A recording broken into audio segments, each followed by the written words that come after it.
ನಮಸ್ಕಾರ, ಆದಾಬ್, ಜೈ ಭೀಮ್. ನಾನು ನಿಮ್ಮ ಭಾಗ್ಯನಾರಾಯಣ ಬೊಗ್ಗವರಪು. ನೀವು ನೋಡ್ತಾ ಇದ್ದೀರಿ ಸುದ್ದಿ ಸರ್ಕಲ್. ಮಂಗಳೂರಿನಲ್ಲಿ ಮೊನ್ನೆ ಸಂಜೆ ನಡೆದಂತಹ ಭೀಕರ ಕೊಲೆಯ ಬಗ್ಗೆ ನಿಮಗೆಲ್ಲ ಮಾಹಿತಿ ಇರುತ್ತೆ. ನಿನ್ನೆ ನಾನು ಸಹ ವಿಡಿಯೋವನ್ನು ಮಾಡಿ ಅದರ ಪ್ರಾಥಮಿಕ ವಿವರಗಳನ್ನು ಕೊಟ್ಟಿದ್ದೆ. ಈಗ ಅದಕ್ಕೆ ಸಂಬಂಧಪಟ್ಟಂತೆ ಹೆಚ್ಚಿನ ವಿವರಗಳು ಬಂದಿದ್ದಾವೆ. ಎಕ್ಸಾಕ್ಟ್ಲಿ ಏನೇನು ನಡೀತು ಆ ಘಟನೆಗೂ ಮೊದಲು, ಆ ಘಟನೆ ಹೇಗೆ ನಡೀತು, ಆ ನಂತರ ಒಂದು ಡ್ರಾಮಾ ನಡೀತಲ್ಲ, ಅವನು ಸಹ ವಿಷ ತೆಗೆದುಕೊಳ್ಳುವಂತಹ ಪ್ರಯತ್ನ, ಆ ನಂತರ ಬಂಧನ, ಆತ ಈಗ ICUನಲ್ಲಿ ಹಾಸ್ಪಿಟಲ್ನಲ್ಲಿ ಬಿದ್ದುಕೊಂಡಿದ್ದಾನೆ. ಸೊ ಸಂಪೂರ್ಣವಾದ ವಿವರಗಳು ಈಗ ಏನು ಬಂದಿದೆ ಅದನ್ನ ನಿಮ್ಮ ಮುಂದೆ ಇಡುವಂತಹ ಪ್ರಯತ್ನವನ್ನು ಮಾಡ್ತೀನಿ. ಸೊ ಲಾವಣ್ಯ ಅನ್ನುವಂತಹ ಒಂದು 22-23 ವರ್ಷದ ಒಂದು ಯುವತಿ. ಆಕೆ ಒಂದು ನರ್ಸಿಂಗ್ ಕೆಲಸದಲ್ಲಿ ಕೆಲಸ ಮಾಡ್ಕೊಂಡಿದ್ದಂತಹ ಯುವತಿ. ಆಕೆ ಮೊನ್ನೆ ಸಂಜೆ 6 ಗಂಟೆ ಹೊತ್ತಿಗೆ ಕೆಲಸ ಮುಗಿಸ್ಕೊಂಡು ಮನೆಗೆ ಹೋಗೋದಕ್ಕೆ ಅಂತ KSRTC ಬಸ್ ಸ್ಟ್ಯಾಂಡಿಗೆ ಬಂದಿದ್ದಾಗ, KSRTC ಬಸ್ಸಲ್ಲಿ ಕೂತಿದ್ದಾಗ ಆಕೆಯ ಪಕ್ಕದಲ್ಲಿ ಬಂದು ಈ ಚೇತನ್ ಅನ್ನುವಂತಹ ಒಬ್ಬ ಕೂತ್ಕೊಳ್ತಾನೆ. ಯಾರ ಚೇತನ್ ಅಂತಂದ್ರೆ ಆಕೆಯ ಸಂಬಂಧಿನೂ ಹೌದು.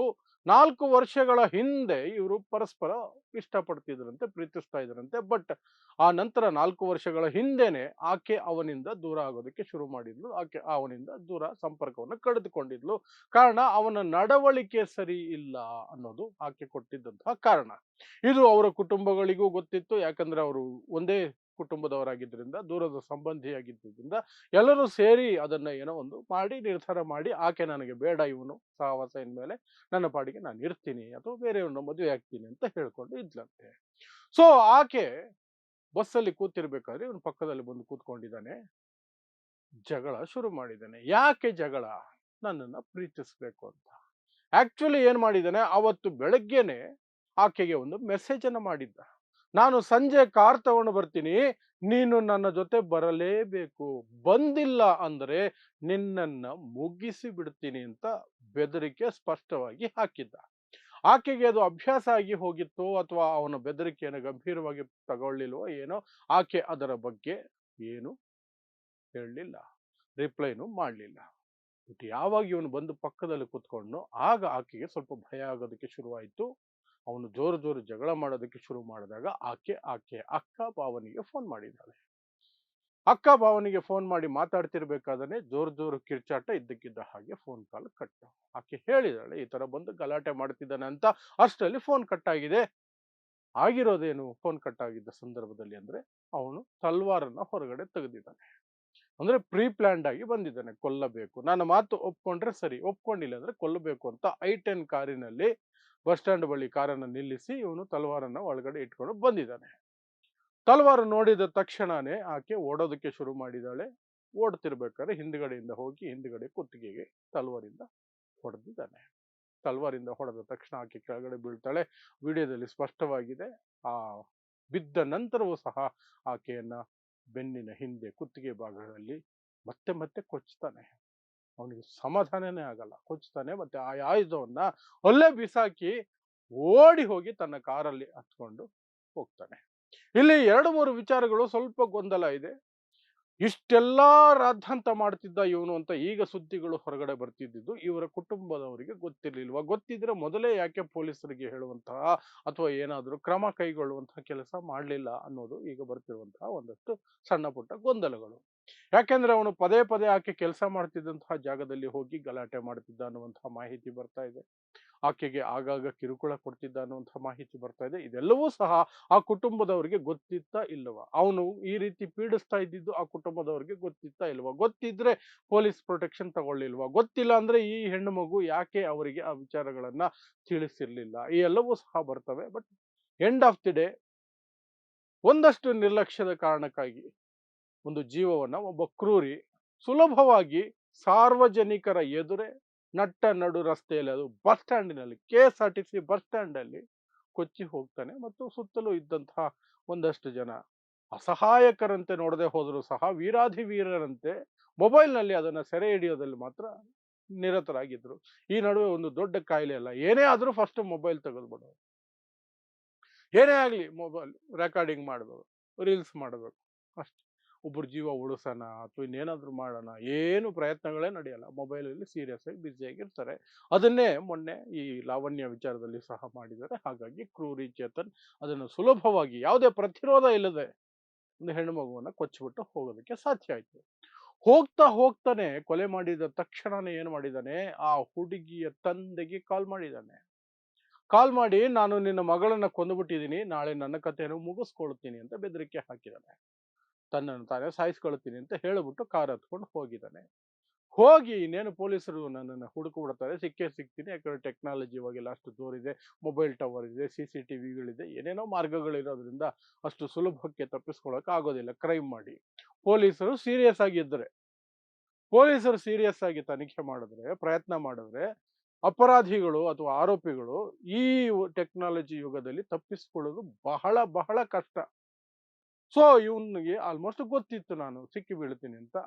ಸೊ ಆ ಸಿಕ್ಕಿ ಬಿದ್ದ ಸಂದರ್ಭದಲ್ಲಿ ಏನಾದರೂ ಒಂದು ಡ್ರಾಮಾ ಮಾಡಬೇಕು ಅಂತಲೋ ಇನ್ನೇನು ಉದ್ದೇಶನೋ ಇಡೀ ಪಾಷಾಣವನ್ನು ಸೇವಿಸಿದ್ದಾನೆ. ಅಷ್ಟರಲ್ಲಿ ಪೊಲೀಸರು ಇವನನ್ನು ಹಿಡಿದ ತಕ್ಷಣ ಗೊತ್ತಾಗಿದೆ ಇಲಿ ಪಾಷಾಣ ತಗೊಂಡಿದ್ದಾನೆ ಅಂತ.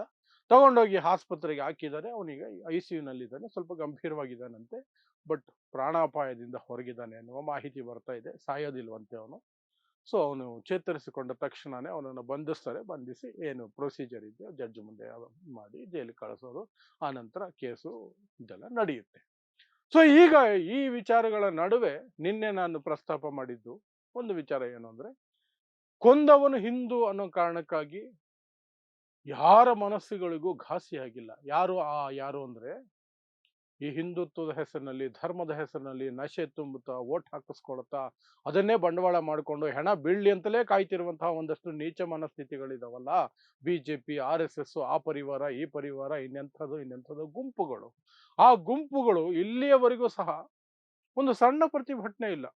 ಕೇಳಿದ್ರೆ ಅಯ್ಯೋ ಅವ್ನು ತಪ್ಪು ಮಾಡಿದ್ದಾನೆ ಅಂತ ನಾವು ಹೇಳ್ತಾ ಇದೀವಲ್ಲ, ನಾವ್ಯಾರೋ ಅವನ್ನ ಡಿಫೆಂಡ್ ಮಾಡ್ಕೊಳ್ತಿಲ್ವಲ್ಲ, ಅವನನ್ನ ಎನ್ಕೌಂಟರ್ ಬೇರೆ ಬೇಕಾದ್ರೆ ಮಾಡಿ ಬಿಸಾಕಿ, ನಮಗೇನು ಇಲ್ಲಪ್ಪ, ಈ ಡೈಲಾಗ್ ಒಂದು ಹೊಡಿತಾ ಇದ್ದಾರೆ ಹೊರತು, ಅದೇ ವ್ಯಕ್ತಿ ಆ ಚೇತನ್ ಅನ್ನುವಂಥವನು ಮುಸ್ಲಿಂ ಯುವಕ ಆಗಿದ್ದಿದ್ರೆ ಇವರು ಆಗ್ಲೂ ಈ ಡೈಲಾಗ್ ಹೊಡಿತಿದ್ರ? ಗಲ್ಲಿಗೆ ಹಾಕಿ ಎನ್ಕೌಂಟರ್ ಮಾಡಿ ನಾವು ಇದನ್ನ ಬೆಂಬಲಿಸಲ್ಲ, ಇದು ತಪ್ಪು ಮಾಡಿದ್ದಾನೆ, ಅವನಿಗೆ ಶಿಕ್ಷೆ ಆಗ್ಲಿ, ಇಷ್ಟಕ್ಕೆ ಸುಮ್ಮನೆ ಇರ್ತಿದ್ರ? ಇಲ್ಲ. ಇಡೀ ಮುಸ್ಲಿಂ ಸಮುದಾಯದ ವಿರುದ್ಧ ವಿಷಕಾರ್ಥ ದ್ವೇಷ ಭಾಷಣಗಳನ್ನ ಮಾಡ್ತಾ ರೋಡಲ್ಲಿ ಬಂದು ಏನೇನು ಕಿತಾಪತಿಗಳನ್ನ ಮಾಡಿ ಬಂದ್ ಮಾಡ್ತೀವಿ, ಬೆಂಕಿ ಹಚ್ತೀವಿ ಅಂತೆಲ್ಲ ಭಾಷಣ ಮಾಡಿ, ಒಂದಷ್ಟು ಕಡೆ ಬೆಂಕಿನೂ ಹಾಕಿ ಗಲಾಟೆಗಳು ಮಾಡಿ ಏನೆಲ್ಲ ಸಾಧ್ಯ ಇದೆಯೋ ಅಷ್ಟು ಮಾಡಿರೋರು. ಮತ್ತೆ ಆ ಹೆಣ್ಣು ಮಗು ಲಾವಣ್ಯ ಮನೆಗೆ ದೌಡಾಯಿಸಿ ಹೋಗಿ ಅವ್ರ ತಂದೆ ತಾಯಿಗೆ ಕಿವಿಯಲ್ಲಿ ಏನೇನೋ ಹೇಳಿ ಮಾಧ್ಯಮಗಳ ಮುಂದೆ ಆ ಮನೆ ಮುಂದೆನೆ ಕೂತ್ಕೊಂಡು ಕಣ್ಣೀರು ಹಾಕೋ ರೀತಿಯಲ್ಲಿ ಆಕ್ರೋಶದಲ್ಲಿ ಕಿರ್ಚಾಟದಲ್ಲಿ ಹೇಳಿಕೆಗಳನ್ನು ಕೊಟ್ಟು ಏನೆಲ್ಲ ಮಾಡಿರೋರು.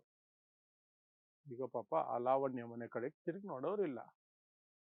ಏನ್ ತಪ್ಪು ಆಕೆದು, ಆಕೆ ಪೇರೆಂಟ್ಸ್ ಅಂದ್ರೆ ಆಕೆ ಕೊಲೆಯಾಗಿದ್ದು ಹಿಂದೂ ಕೈಲಿ. ಇನ್ನು ಒಂದು ವಿಚಾರನ ಇಟ್ಕೊಂಡು ಒಂದಷ್ಟು ಏನೋ ತಾವು ಸಾಚಾಗಳು ಅಂತ ನಿರೂಪಿಸಕ್ ಹೊರಟಿರೋದು ಈ ಸಂಘಿಗಳು. ಏನು ಅಂದ್ರೆ, ಆತನ ಫೋಟೋ ಅಲ್ಲಿ ಕೇಸರಿ ಶಾಲು, ಹಣೆಯಲ್ಲಿ ತಿಲಕ ಇರ್ಲಿಲ್ಲ, ಅದನ್ನ ಎಡಿಟ್ ಮಾಡಿ ಹಾಕಿದ್ದಾರೆ. ಇದನ್ನ ಅವನು ಕೊಲೆ ಮಾಡಿರೋದೇ ನಿಜ ಅಂತೆ. ಇವರು ಹಿಂದೂ ಅನ್ನೋ ಕಾರಣಕ್ಕಾಗಿ ಬಾಯಿಗೆ ಗಮ್ ಹಾಕೊಂಡು ಫೆವಿಕಲ್ ಹಾಕೊಂಡು ಕೂತಿರೋದೇ ನಿಜ ಅಂತೆ. ಆದ್ರೆ ಇದ್ಯಾವುದು ಈಗ ಬೇಕಾಗಿಲ್ಲ, ಎಡಿಟೆಡ್ ಫೋಟೋ ಮುಖ್ಯ. ಅದನ್ನ ಇಟ್ಕೊಂಡು ಜಗ್ಗಾಡ್ತವ್ರೆ ನಿನ್ನೆಯಿಂದ. ಇವರು ಬಾಳ ಇಷ್ಟೇ. ಅದೇ ಮುಸ್ಲಿಂ ಆಗಿದ್ದಿದ್ರೆ ಇವರು ಇಲ್ಲ ಬಿಡಿ, ಯೋಚನೆನೇ ಇಲ್ಲ. ಸೊ ಎನಿಹೌ, ಕ್ರೂರ ಕೃತ್ಯವನ್ನ ಮಾಡಿದಂತಹ ನೀಚ ಈಗ ಪೊಲೀಸರ ವಶದಲ್ಲಿದ್ದಾನೆ, ಅಂದ್ರೆ ಆಸ್ಪತ್ರೆಯಲ್ಲಿದ್ದಾನೆ. ಅವನಿಗೆ ಶಿಕ್ಷೆ ಆಗ್ಲಿ, ಹೆಣ್ಣು ಮಗು ಆಗಿರುವಂತಹ ಅನ್ಯಾಯಕ್ಕೆ ನ್ಯಾಯ ಸಿಗ್ಲಿ ಅಂತ ಮಾತ್ರ ಹೇಳಬಹುದು. ಅದರ ಜೊತೆಗೆ ಒಂದು ಸಣ್ಣ ಸಲಹೆಯನ್ನು ಕೊಡೋದೇನೆಂದ್ರೆ, ಈ ಕಾಲದಲ್ಲಿ ಬರುವಂತಹ ಯಾವುದೇ ಬೆದರಿಕೆಗಳಿಗೆ ನೀವು ಪೊಲೀಸ್ ಸ್ಟೇಷನ್ಗೆ ಹೋಗಿನೇ ಕಂಪ್ಲೇಂಟ್ ಕೊಡಬೇಕು ಅಂತೇನಿಲ್ಲ. ಮನೆಯಲ್ಲೇ ಕೂತ್ಕೊಂಡು ಮೊಬೈಲ್ನಲ್ಲೇ ಆನ್ಲೈನಲ್ಲೇ ಕಂಪ್ಲೇಂಟ್ ಕೊಡಬಹುದು. ಸಾಕಷ್ಟು ಜನಕ್ಕೆ ಕಂಪ್ಲೇಂಟ್ ಕೊಡೋದಕ್ಕೆ ಹಿಂಜರಿಕೆ, ಯಾಕಂದ್ರೆ ನಾವು ಪೊಲೀಸ್ ಸ್ಟೇಷನ್ಗೆ ಹೋಗ್ಬೇಕು, ಅದೊಂಥರ ಮುಜುಗರ, ಭಯ ಎಲ್ಲ ಇರುತ್ತೆ. ಅಲ್ಲಿ ಹೇಗೆ ನಡ್ಕೊಳತ್ತಾರೋ, ಏನು ಹೇಳಬೇಕು, ಏನು ಬಿಡಬೇಕು, ಆ ಯಾವುದೂ ಇಲ್ಲದೆ ನೀವು ಆನ್ಲೈನಲ್ಲೇ ನೀವು ರಿಜಿಸ್ಟರ್ ಮಾಡಬಹುದು. ಹಾಗಾಗಿ ಬೆದರಿಕೆಗಳು ಬಂದಾಗ, ಹೇಗೆ ಲಾವಣ್ಯಗೆ ಬೆಳಗ್ಗೆನೆ ಒಂದು ಮೆಸೇಜ್ ಬಂತು ಅವನ ಕಡೆಯಿಂದ, ಸಂಜೆ ಬರ್ತೀನಿ ನನ್ನ ಜೊತೆ, ಬಂದ್ರೆ ಉಂಟು, ಇಲ್ಲಾಂದ್ರೆ ಕೊಂದು ಬಿಡ್ತೀನಿ ನಿನ್ನ ಅಂತ. ಅದನ್ನ ತಕ್ಷಣ ಪೊಲೀಸರ ಗಮನಕ್ಕೆ ತಂದಿದ್ರೆ ಅದೇ ರೀತಿ ಅವಘಡ ಆಗ್ತಿರ್ಲಿಲ್ಲ, ಖಂಡಿತ ಆಗ್ತಿರ್ಲಿಲ್ಲ. ಸೊ ನಿಮಗೆ ಪೊಲೀಸರ ಗಮನಕ್ಕೆ ನೇರವಾಗಿ ತರೋದಕ್ಕೆ ಮುಜುಗರ, ಭಯ ಏನೇ ಇದ್ರು ನೀವು ಆನ್ಲೈನ್ ವ್ಯವಸ್ಥೆಯನ್ನು ಬಳಸ್ಕೊಳ್ಳಿ. ಆನ್ಲೈನಲ್ಲಿ ಮೊಬೈಲಲ್ಲೇ ನೀವು ಕಂಪ್ಲೇಂಟನ್ನು ದಾಖಲು ಮಾಡಬಹುದು. ಪೊಲೀಸರು ನಿಮಗೆ ರೆಸ್ಪಾಂಡ್ ಮಾಡ್ತಾರೆ, ಅವ್ರ ಕಡೆಯಿಂದ ಕಾಲ್ ಬರುತ್ತೆ, ಹೆಚ್ಚಿನ ಮಾಹಿತಿಗೆ ನಿಮ್ಮನ್ನು ಸಂಪರ್ಕ ಮಾಡ್ತಾರೆ. ಅವಾಗ ನಿಮಗೆ ಸುಲಭ ಆಗುತ್ತೆ. ನೀವಾಗಿ ನೀವು ಹೋಗೋದಕ್ಕಿಂತ ಅವರು ಫೋನ್ ಮಾಡಿ ನಿಮ್ಮಲ್ಲಿ ಮಾತಾಡಿ ಕರೆದಾಗ ಹೋದಾಗ ನಿಮ್ಗೊಂಚೂರು ಧೈರ್ಯ, ಸಂಕೋಚ ಎಲ್ಲ ಪಕ್ಕಕ್ಕೆ ಹೋಗೋದು ಎಲ್ಲ ಆಗುತ್ತೆ ಅಷ್ಟೇ. ಸೊ ಅದೊಂದು ಸಲಹೆನ ನೆನಪಿಟ್ಕೊಳ್ಳಿ. ಉಳಿದಂತೆ ಈ ರೀತಿಯ ಘಟನೆಗಳು, ಆ ರೀತಿಯ ಘಟನೆ, ಯಾವುದೇ ರೀತಿಯ ಘಟನೆಗಳು ಲೋಕ ಬದಲಾಗ್ತಿದೆ ಅಂತ ಹೇಳಬೇಕು, ಅಥವಾ ಇದು ಹೀಗೆ ನಡೀತಾ ಇತ್ತು, ನಡೀತಾ ಇದೆ, ನಡೀತಾ ಇರುತ್ತೆ ಅಂತ ಹೇಳಬೇಕು, ಗೊತ್ತಿಲ್ಲ. ಅದ್ರ ಬಗ್ಗೆ ಏನು ಹೇಳಕ್ಕಾಗಲ್ಲ ಅಷ್ಟೇ. ಸೊ ಇಂತಹದ್ದೇ ವಿಶೇಷ ಸುದ್ದಿಗಳಿಗಾಗಿ ನೋಡ್ತಾ ಇರಿ ಸುದ್ದಿ ಸರ್ಕಲ್. ನಾನು ನಿಮ್ಮ ಭಾಗ್ಯನಾರಾಯಣ ಬೊಗವರಪು.